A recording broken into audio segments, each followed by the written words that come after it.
I'm going to go with Skull Daddy Dirtbag Dave.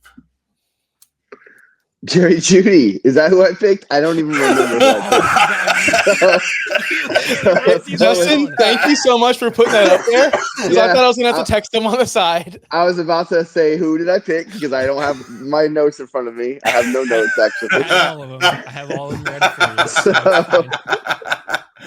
Yeah. I love Jerry Jeudy.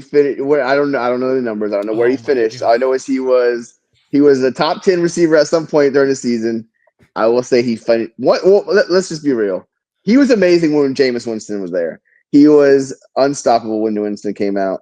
For a guy that you got probably off the waiver wire or really, really, really late in your draft, he was a huge breakout candidate. I don't know exactly where he finished, but he still finished really high.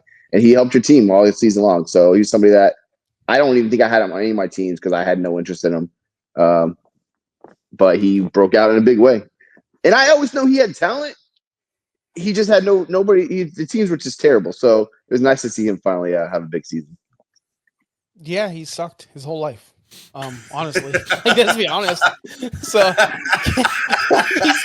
I can't put it any other way. He's been such a disappointment. Wanting to fight, Steve Smith on the sideline. If I'm a first round draft pick in the NFL and I'm called a disappointment in my entire life, I want to know what else I could do to possibly be successful at life. No matter how I perform, I could be Jamarcus Russell for all that matters. For the biggest breakout award, and we don't know where he finished. Okay, cool.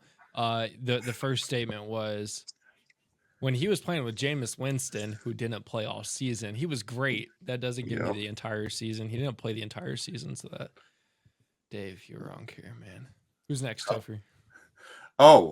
Justin, you're poking at Dave. All right, well, Chase Brown had a much better season. He actually played well the entire season, minus the first 3 weeks. But once he got through the first 3 weeks, he took off. We want to talk about biggest breakout. This guy was RB63 behind Mixon. Then they brought in Zach Moss to compete with Chase Brown. Zach Moss couldn't keep up. He had to get injured. Chase Brown finished as RB10, which is a starting running back in the NFL. In fantasy football. RB10 is pretty good. We do talk about a lot of the top 10 guys falling out of the top 10 the next year. I think if they continue loading up this offense, I don't think Chase Brown has any chance of falling out of the top 10. I think he even increases his value there as well. We're talking about somebody that was scoring 20 points, 1, 2, 3, 4, 5, 6 of the weeks all throughout the middle of the season. He was very consistent. Didn't need to score touchdowns to get you points. He was always just really, really good. Okay. Mr. Kimmel. So finish out this round for us. This one is not a surprise to anybody. If you watch football this year, if you watch football ever, you know this guy's a stud. That's Jaxon Smith. I'm not going to pronounce his last name because I don't know how. We all know if you watch this show for the past 6 years, you know I can't even pronounce Keneal Harry. There, I did it. Awesome. So JSN. Except that was wrong. Did I get it wrong again? It's Nikhil. God, you say Keneal. Like whatever his name is. I took him 101 and I will never I don't want to talk about him anymore. He ruined one of my leagues. But what JSN did not. Hold on. For you not being able to Jaxon Smith people's names. Njigba. So hold on. Yeah, you deserve that. That's okay. It's okay. Yeah. It's all right. Hold on. N-Jig-Ba. It's literally African dialects are very much pronounced as it looks like. Thank you. I'm glad that you're part of the team because you're going to help me out a ton because there's a lot. Tua, can you help me do Tua's last name? Because I don't even attempt it yet. It's very phonetic. You just go with the Latin vowels A, E, I, O, U, and instead of A, E, I, O, U, just do those 5 vowel sounds, and that's pretty much it. Josh, tell us why JSN is the breakout. Well, because last year he was a wide receiver 45, and he boosted all the way up to the wide receiver 7 this season. To a surprise to a couple people, right?